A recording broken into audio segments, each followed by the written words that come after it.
It's the Hey Young World, educating our young people in their communities on the importance of COVID-19 back to school vaccination. This is all in partnership with the Black Cross, Morehouse School of Medicine, Usher's New Look Foundation, and Chris 180. And Aisha, I'm going to ask you three questions, and I want you to share with the nation why it is super important. Obviously, we've been seeing things today with the new Delta version. Pfizer is this, but Moderna and Johnson and Johnson, you get the one hit quitter with the Johnson and Johnson, then you only need the two Moderna. So we just need some information because I was one of the ones, Aisha. I was not with it. I was a little nervous. I was like, oh wait, but then my mother-in-law. I'm gonna tell you what happened, Aisha. My mother-in-law.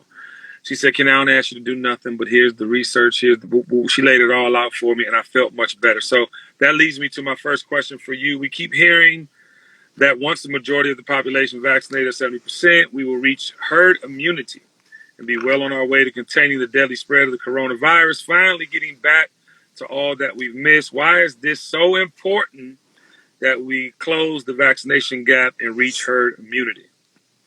Yeah, you're right, Kenny. Herd immunity really ultimately helps stop the spread of COVID-19. And without having herd immunity, there'll be more spread, more mutations, and threats of dangerous variants. So just like you talked about, the Delta variant is out there. We know that it's more dangerous and that it's more transmittable and that it's actually affecting young people more often. It's more deadly for young folks. So, the main focus of getting to herd immunity is to stop the mutations and help to put a stop to COVID-19 transmissions. Right. And a lot of people just don't understand. A lot of us I'm healthy. Like I never had the COVID. I never, had symptoms. But a lot of people aren't. The majority aren't. And it is Mm-hmm. our duty as citizens to make sure other people can get back to work, get this money, get back in the swing of things so that we can get back to the lives we know, right? And need, Exactly. honestly. But question number two I have for you. How close are we to achieving herd immunity in Fulton County, which is in Georgia, for all my out-of-towners? Yep. So as of July 6th, only about 51% of Fulton County residents had at least one dose of the COVID-19 vaccine. So, there's 30, and of those, only 32.8% of those were Black. So we're not quite there. We still need 20% of the population in order to get to that 70%. And only 40% of young people 18 to 29 have been vaccinated. And we know that that group is trending even higher in terms of unvaccinated in our Black residents. So, it's just critical that we, try to get the word out like we're doing tonight. Let people know that the facts are out there. Like you said, the research is out there, and, make that smart decision.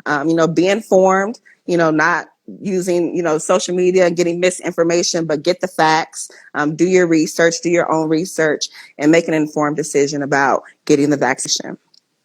Yeah, and I think, I'm one of those, I heard about the Tuskegee experiment, and I thought that they said, clearly I'm a grown man with children and, adding value to my community, but I believed an old adage that was not true. And, when I did the research and found out otherwise, and then, Mm-hmm. I think to your point of research, that's what's key. You have to do what's comfortable for you. And to make you comfortable, you have to read. You Ladies and do. gentlemen, you have to read. I wish I could curse because on my lives I curse, Aisha, but I know this is for something very special, so I won't. But they Yeah. hear me cursing. My followers hear me cursing right now. You have to read You do. You really do. You have to information. read. You have to stay informed, and you gotta view trusted sites. So, we're here with Alive and in Color. So you can go to their website, aliveandincolor.com. Get information there. They have the FAQ. They have information on the misinformation out in the community. And then if you don't find everything that you need there, then you can go to the CDC or the Mayo Clinic .org. But go to those trusted websites to get your information. Like you said, you got to read, you got to get the information from the people that have done the research, and we got to trust science. At some point, we got to trust the science. And the fact is that Dr. Kazmikia, I hope I'm saying her name right, Dr. Kazmikia Corbett, really had been doing research on the technology that was used to develop the COVID-19 vaccine for 6 years at the NIH. So there was a lot of research that was already done to develop the mRNA process, the technology that's used to create the COVID-19 vaccine. So while a lot of people feel like it came out, kind of quickly, there was a lot of research already done and a lot of funding that went into the vaccination process in order to make things go a little bit quicker. And then the second part is that we also had a lot of people that were willing to volunteer to be in the trials. So typically when there is a vaccination or a new drug or something that comes out, it can be a little bit more difficult to get people into those trials. But what was unique about the COVID-19 vaccine trials is that people were kind of more eager to sign up because we wanted to put a stop to it. So it's kind of like all Aisha, hands on deck. hold on, Aisha. I got to check two of my nation members. Okay. Avengela, the actress. Cut it out. Tara, cut it out.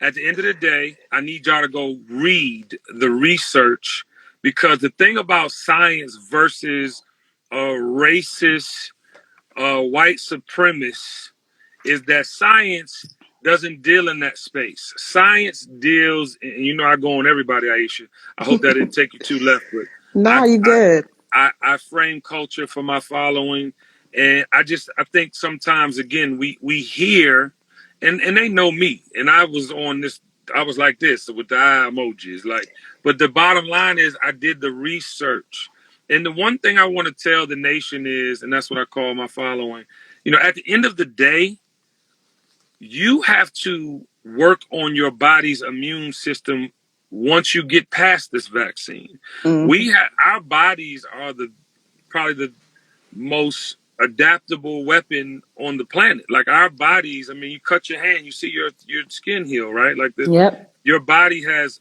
phenomenal superpowers, and I think that once we get in the thought, the mindset of, we have to be conscious about our food intake. We have to be conscious about, making sure our blood is flowing. We have to be conscious about the things that will help us in the event of pandemics where it has to do with Yep. disease and virus. So I want to ask you one more question. I got to go see your nephew play, child. Let's talk about the roots of this gap in Black communities. Hello.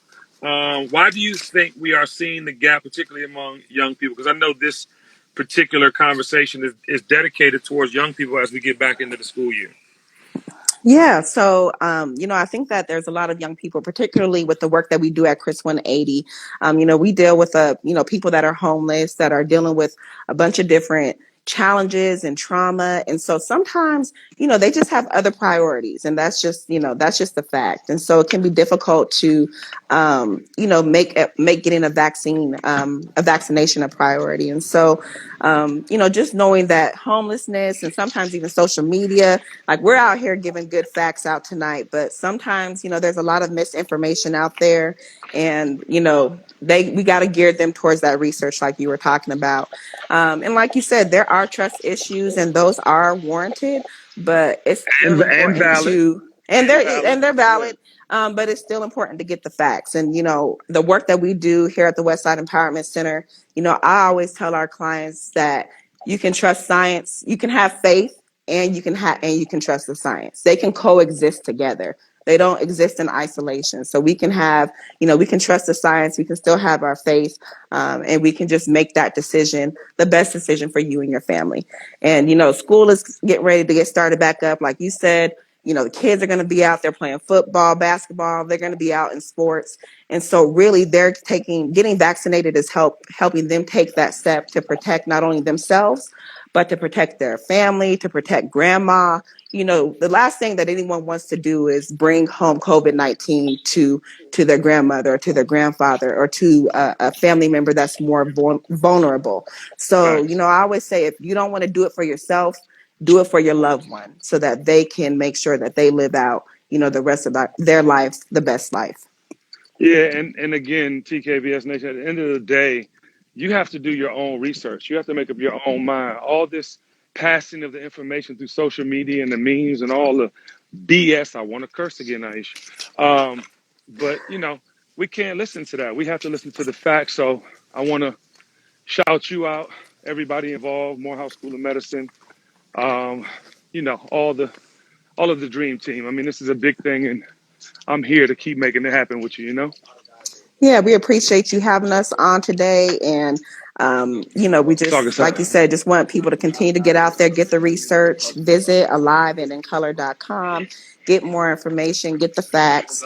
And again, thank you for having me tonight. The dream is real.